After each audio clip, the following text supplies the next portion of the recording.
Shalom saudara yang berbahagia dan disayang Tuhan Yesus.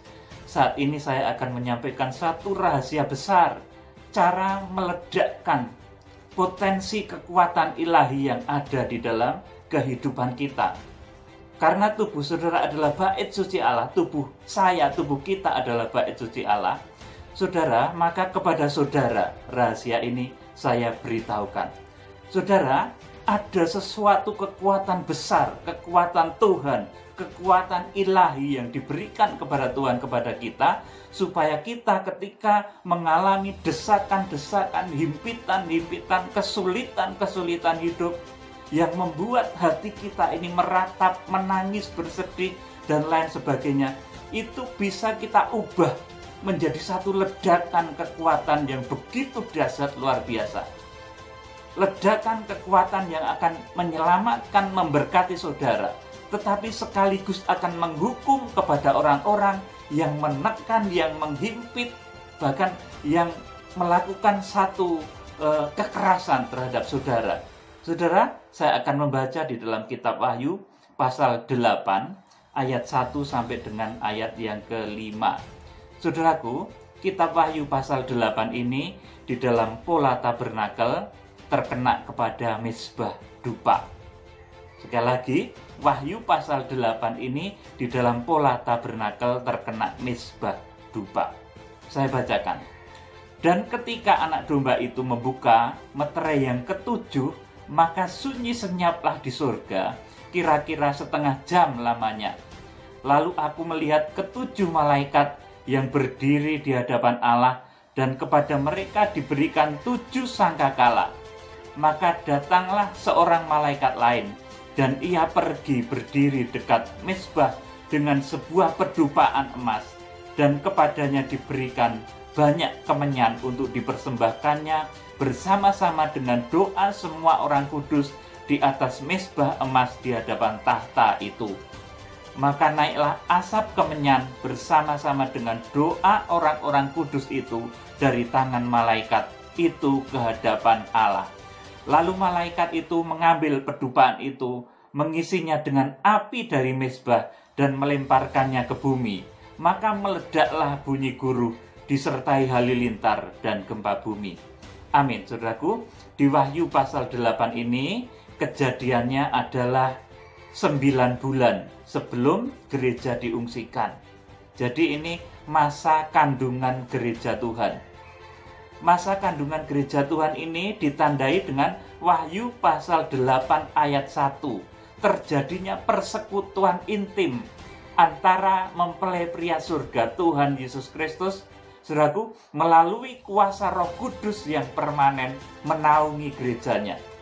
Dan persekutuan ini membuat, saudaraku, surga sunyi senyap setengah jam lamanya. Saya baca ayat 1, dan ketika anak domba itu membuka meterai yang ketujuh, maka sunyi senyaplah di surga kira-kira setengah jam lamanya.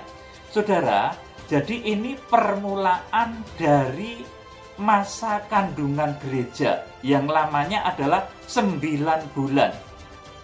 Jadi Wahyu pasal 8 ayat 1 nanti sampai Wahyu pasal 12 ayat 1 dan 2. Maka nampaklah suatu tanda besar di langit, seorang perempuan berselubungkan matahari, bulan, dan bintang. Ia sedang mengandung dan dalam keluhan dan penderitaan, hendak melahirkan, ia berteriak kesakitan. Saudaraku, masa kandungan ini dari bersekutu intim di Wahyu pasal 8 ayat 1, Roh Kudus permanen bersekutu intim hingga nanti melahirkan tubuh Kristus di Wahyu pasal 12 ayat 5. Ini masanya adalah 9 bulan. Saudaraku, dan di tengah-tengah 9 bulan masa kandungan gereja Tuhan ini akan terjadi yang disebut hukuman 7 sangkakala. Saudaraku, jadi sebelum gereja diungsikan, Wahyu pasal 12 ayat 6 dan ayat 14, dengan cara yang luar biasa yang namanya lari, saudaraku, dan lenyap atau theogo, saudaraku, Wahyu pasal 12 ayat yang ke-6, saudaraku, ini ada waktu 9 bulan. Kemudian sesudah gereja diungsikan, nanti bumi akan dilanda masa antikris dengan ditandai, dimaklumkannya tanda 666 untuk dipakai, diharuskan, diterapkan kepada seluruh penjuru bumi. Orang kecil, besar, tua, muda, saudaraku, kaya, miskin harus memakai tanda 666 tersebut. Saudara, jadi Wahyu pasal 8 ayat 1 ini terjadinya adalah 9 bulan sebelum masa antikris terjadi. Atau 9 bulan sebelum gereja diungsikan dengan cara peugo. Wahyu pasal yang ke-12 ayat yang ke-6. Maka perempuan itu lari ke padang gurun. Lari di sana disebut sebagai peugo. Satu proses lari hilang lenyap. Saudaraku, kemudian yang saya sampaikan kembali kepada topik bahwa kita ketika di dalam situasi terdesak, ketika kita menghadapi masalah yang membuat hati kita terhimpit, sedih, saudaraku. Wahyu pasal 8 ayat 1 ini, saudaraku, ini terjadi gereja belum diungsikan, masih berada di bumi bersama-sama dengan semua orang di muka bumi ini. Dan tengah mengalami masa himpitan yang begitu keras, di mana sebentar lagi, saudaraku, akan diharuskan semua orang ini memakai tanda 666. Dan ini semakin menghimpit, sehingga kehidupan orang-orang percaya yang dewasa imannya akan betul-betul semakin terjepit. Seperti bangsa Israel yang diperbudak oleh Mesir. Seperti bangsa Israel yang menjerit ketika diperbudak oleh Fir'aun. Begitulah kurang lebih gambaran dari jemaat akhir zaman. Nanti ketika Wahyu pasal 8 ayat 1 ini digenapi. Jadi di tengah-tengah himpitan dunia yang semakin menghimpit, kemudian mengarahkan, memojokkan orang-orang percaya untuk harus menerima tanda 666 itu, saudaraku, ini terjadi satu kepedihan yang teramat sangat. Saudaraku, kemudian yang dilakukan dari orang-orang percaya pada saat itu, ketika dia terhimpit oleh kondisi itu, kondisi yang sulit, di mana sebentar lagi 666 harus jadi, dan semua orang harus memakai. Itu suasana yang menghimpit, saudaraku. Bagaimana nanti dengan bisnisku, bagaimana dengan kehidupanku selanjutnya, bagaimana berbagai macam pertimbangan ada pada saat itu, saudaraku. Oleh karena itu kondisi anak-anak Tuhan sedang berada dalam himpitan yang teramat sangat. Tetapi, saudaraku, pada saat itu lewat kepemimpinan hamba Tuhan yang disebut 7 bintang yang digenggam di tangan kanan Allah, Wahyu pasal 1 ayat 16 dan ayat 20, kemudian yang pada Wahyu pasal 8 ini merupakan malaikat yang menerima amanat untuk meniup sangkakala. Wahyu pasal 8 ayat 6, saudaraku. Dan ketujuh malaikat yang memegang ketujuh sangkakala itu bersiap-siap untuk meniup sangkakala. Saudaraku yang dikasihi Tuhan, ini caranya bagaimana? Ketika orang-orang kudus, orang-orang benar menghadapi masalah berat, masalah himpitan, saudaraku, yang ditempuh adalah seperti ini. Maka datanglah seorang malaikat lain dan ia pergi berdiri dekat mezbah dengan sebuah pedupaan emas. Dan kepadanya diberikan banyak kemenyan untuk dipersembahkannya bersama-sama dengan doa semua orang kudus di atas mezbah emas di hadapan tahta itu. Amin, saudara. Mezbah emas di hadapan tahta itu, saudaraku. Mezbah emas ini adalah mezbah dupa, saudaraku, di mana tempat untuk membakar ukupan, sehingga saudara tercium bau harum di dalam bait suci.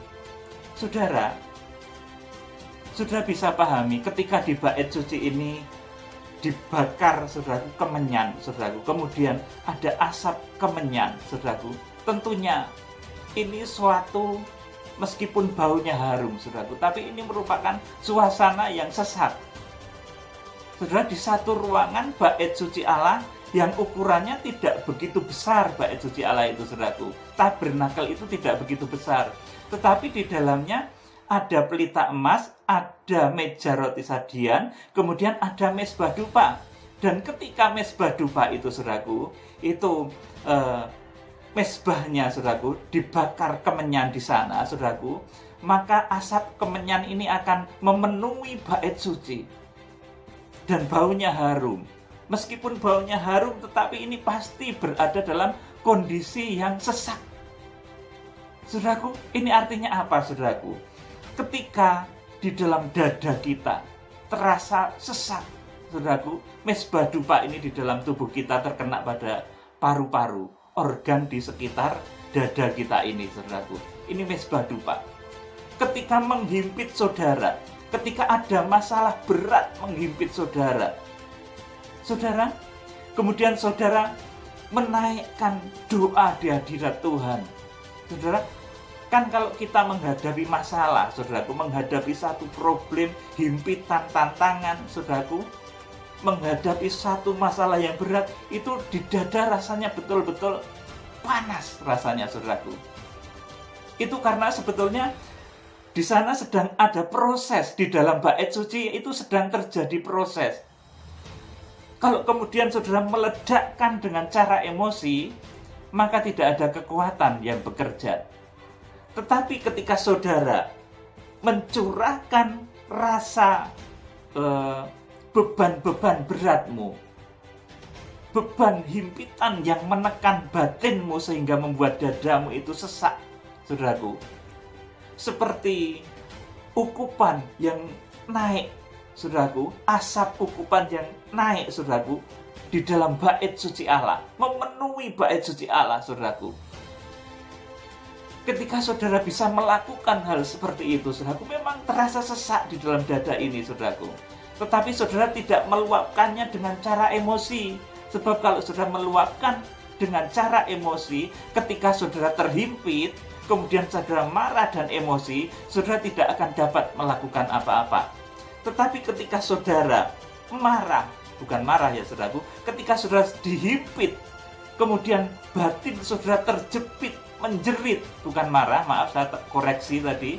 Ketika batin saudara terhimpit, menjerit, kemudian di dalam hati saudara, di dalam dada saudara ini ada gemuruh api mezbah.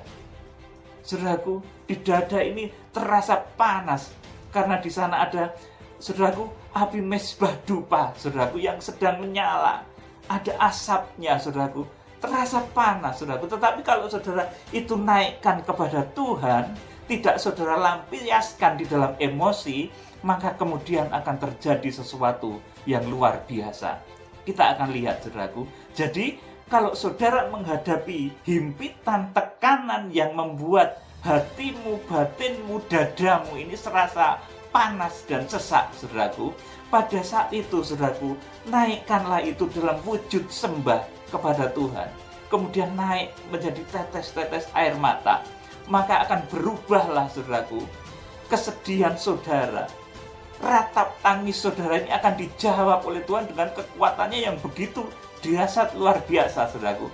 Ini nanti yang akan dilakukan oleh tokoh-tokoh akhir zaman. Ketika mereka dihimpit, ketika mereka, saudaraku, disesatkan oleh dunia ini, mereka akan menyimpan itu di dalam hati, menaikkannya di dalam sembah bersama-sama dengan doa semua orang kudus di muka bumi ini. Saudara, ayat 4 saya bacakan. Maka naiklah asap kemenyan bersama-sama dengan doa orang-orang kudus itu dari tangan malaikat itu ke hadapan Allah. Saudara, jadi kalau saudara mengalami satu rasa yang panas di dada ini, karena masalah yang menghimpit saudara, karena beban yang menghimpit saudara, karena kondisi yang menghimpit saudara, karena masalah berat yang membuat saudara betul-betul seperti putus asa, dan saudara bisa merasakan di dada ini seolah-olah ada bara api yang panas, saudaraku. Ada asapnya membuat dada ini sesak, saudaraku. Ini mezbah dupa, saudaraku. Kalau pada zaman dulu, pada zaman tabernakel, ketika di mesbah dupa itu dibakar ukupan wangi-wangian, saudaraku. Di sana naik asap kemenyan yang berbau harum. Tapi sekalipun itu berbau harum, tentunya di dalam bait suci itu terasa, saudaraku, sesak, saudaraku. Meskipun itu baunya harum, demikian pula badan kita. Ketika kita mengalami satu himpitan tindasan, saudaraku, aniaya, saudaraku, kita simpan, saudaraku, di dalam hati kita secara rapat. Kita naikkan kehadirat Allah, saudaraku. Maka yang terjadi adalah Wahyu pasal 8 ini. Maka naiklah asap kemenyan bersama-sama dengan doa orang-orang kudus itu dari tangan malaikat itu ke hadapan Allah.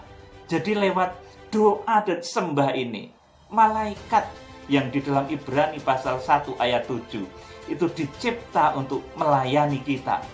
Saudaraku, melayani orang-orang yang akan mendapatkan keselamatan. Saudaraku, bukankah mereka adalah roh-roh yang diutus untuk melayani mereka yang harus memperoleh keselamatan? Ibrani pasal 1 ayat 14.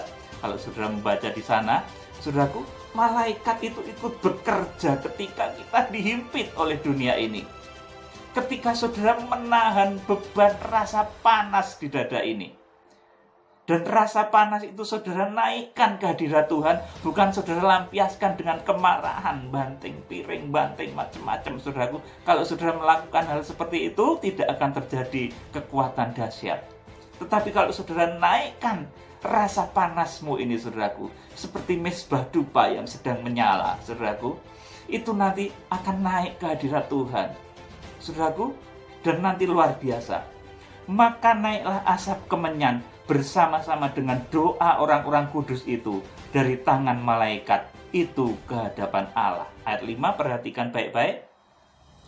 Lalu malaikat itu mengambil pedupaan itu, mengisinya dengan api dari mesbah dan melemparkannya ke bumi. Maka meledaklah bunyi guruh disertai halilintar dan gempa bumi. Amin. Saudaraku, jadi ketika kita terhimpit dengan sangat, hati kita menjadi sangat terhimpit, terasa panas di dada ini, saudaraku. Kemudian saudara bisa menaikkan rasa itu, mengubah rasa itu di dalam doa, di dalam sembah, dipersembahkan di hadirat mesbah emas Tuhan. Saudaraku, maka pada saat itu malaikat beserta dengan kita juga, saudaraku. Dia akan, saudaraku, menyokong kita. Saudaraku, di sini dikatakan, saudaraku, lalu malaikat itu mengambil pedupaan itu. Jadi pedupaan, saudaraku, asap doa yang kita naikkan itu akan saudaraku, dijawab oleh tangan malaikat. Saudaraku, mengisinya dengan api dari mesbah. Api dari mesbah di sini berbicara dari kekuatan korban Kristus yang kita panggil di dalam satu nama, Tuhan Yesus Kristus. Itu passwordnya, saudaraku. Jadi di dalam sembah doa kita, itu kita, saudaraku, mengisinya dengan api dari mesbah. Saudaraku, ini artinya kita mengisi di dalam sembah itu dengan doa yang kita panjatkan dengan satu nama, yaitu Tuhan Yesus Kristus. Karena mesbah di sini, saudaraku, ini ditulis Tusiasterion juga, saudaraku. Jadi api mesbah ini api mesbah korban bakaran, saudaraku. Jadi dari sana api itu diambil, saudaraku, dari kekuatan korban Kristus. Jadi sembah dan doa kita yang kita panjatkan di dalam satu nama, Tuhan Yesus Kristus, nanti akibatnya akan seperti ini.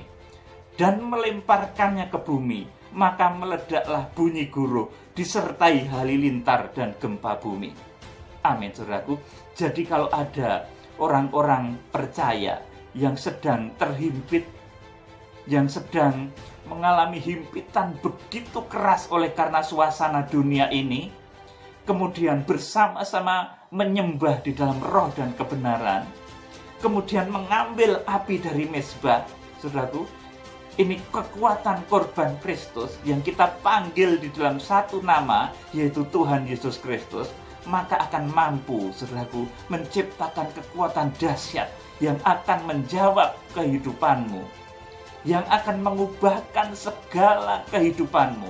Yang sakit akan disembuhkan, yang kekurangan akan diberkati, yang terhimpit oleh masalah, saudaraku, akan diberi kelegaan. Bahkan yang dihimpit oleh musuh, saudaraku, musuhnya akan mendapatkan penghukuman. Di sini dikatakan, saudaraku, maka meledaklah bunyi guruh, disertai halilintar dan gempa bumi. Saudara, kalau orang kudus sedang betul-betul berada di dalam sembah dan doa, itu maka di sekitarnya akan bergoncang. Ledakan guruh dan gempa bumi itu nanti akan terjadi. Saudara, itu nanti yang akan dilakukan oleh tokoh-tokoh akhir zaman yang disebut sebagai 7 bintang di tangan kanan Allah. Ketika jemaat-jemaat Tuhan di akhir zaman, gereja-gereja dari seluruh penjuru bumi, itu nanti mulai ditekan, dihimpit dengan aturan-aturan yang sedemikian mengikat, sedemikian menggiring, bahkan memaksa, saudaraku, seperti bangsa Israel yang dipaksa diperbudak oleh Fir'aun, saudaraku. Penerapan tanda 666 itu tidak bisa dihindari lagi, saudaraku, dan semakin menghimpit, saudaraku. Maka orang-orang kudus itu nanti mereka akan bersatu di dalam sembah, dipimpin oleh malaikat sidang, saudaraku, yang disebut sebagai 7 bintang di tangan kanan Allah, saudaraku. Nanti mereka akan menaikkan beban bara api yang ada di dadanya, karena mereka sedang dihimpit dengan masalah berat, sehingga di dadanya itu seperti ada bara api. Tetapi itu tidak diluapkan di dalam emosi, di dalam kemarahan, melalui peperangan. Saudaraku, pengikut Yesus itu pinter-pinter, saudara, bisa bikin nuklir, bisa laser, bisa, saudaraku. Tapi untuk berperang itu paling tidak mau, saudaraku. Jadi pengajaran yang saya sampaikan ini sama sekali, saudaraku, saya tidak suka peperangan, saudaraku. Tetapi saya mengajar saudara untuk membangkitkan kekuatan Tuhan yang luar biasa. Jadi lewat pengajaran pada saat ini saya menyampaikan kepada saudara, ketika saudara dihimpit dengan himpitan-himpitan melalui penyakitmu, melalui suasana di sekitarmu, melalui apa saja, himpitan-himpitan dunia, dan di dada saudara ini terasa panas membara, saudara, maka ubahlah itu di dalam sembah, di dalam doa. Saudara harus menaikkan asap kemenyan, asap doa, sehingga doa itu nanti akan berubah menjadi penghukuman kepada orang yang memusuhi saudara. Doa, asap doa itu, saudaraku, akan berubah menjadi perlindungan kepada saudara, sekaligus menghukum kepada orang-orang yang menghimpit saudara dalam hal apa saja. Saudara, ini nanti yang akan dilakukan oleh tokoh-tokoh akhir zaman yang disebut 7 bintang di tangan kanan Allah ketika memimpin jemaat-jemaat akhir zaman, ketika menghadapi desakan iblis antikris yang memaksakan diri untuk menerapkan tanda 666. Saudara, jadi nanti lewat kekuatan Tuhan yang luar biasa ini kita akan dibimbing oleh Tuhan. Oleh karena itu, kalau saudara melihat di dalam sejarah di dalam Jawa, ya saudaraku, orang Jawa terutama, kalau sedang ada orang bertapa atau topo broto, begitu bahasanya itu, saudaraku, itu di sekitarnya itu terjadi berbagai macam musibah, bencana alam dan lain sebagainya. Itu efek dari orang yang sedang topo broto, saudara, kalau bahasa Jawanya. Tetapi dalam kehidupan kita sebagai orang percaya, ketika hati kita tersesak, saudaraku, kita terhimpit, dada kita serasa panas, api mesbah, saudaraku, asap mesbah dupa itu penuh di dada kita, saudaraku, dan ini terasa panas menghimpit kehidupan kita. Kita naikkan itu melalui sembah dan doa, maka itu akan menyelamatkan hidupmu sekaligus akan menghukum orang-orang yang memusuhimu. Saudara, ini cara Tuhan. Cara Tuhan yang begitu luar biasa membela umatnya, membela jemaatnya. Saudara, dan saudara, satu lagi yang perlu saya ingatkan, bahwa bergeraknya malaikat juga, saudaraku, api dari mezbah tadi, saudaraku, bisa kita gerakkan di dalam satu nama, yaitu Tuhan Yesus Kristus. Jadi password untuk kita meledakkan kekuatan dahsyat ini adalah di dalam satu nama, yaitu Tuhan Yesus Kristus. Bahkan gempa bumi pun terjadi kalau kita gerakkan di dalam nama Tuhan Yesus Kristus, kalau pada waktunya. Saudaraku, tsunami pun terjadi, kita gerakkan di dalam nama Tuhan Yesus Kristus, kalau pada waktunya. Apapun bisa terjadi, bahkan laut, gunung, semuanya, langit, bumi itu tunduk di dalam nama Tuhan Yesus Kristus. Saudara yang dikasihi Tuhan, jadi begitu dahsyat kuasa Tuhan ini yang tersembunyi di dalam rahasia mezbah dupa, di dalam rahasia sembah kepada Tuhan, di dalam rahasia mezbah emas yang ada di hadapan tahta Allah itu, saudara. Inilah rahasia mezbah dupa. Kiranya Tuhan Yesus Kristus memberkati. Salam penuaian. Haleluya. Amin.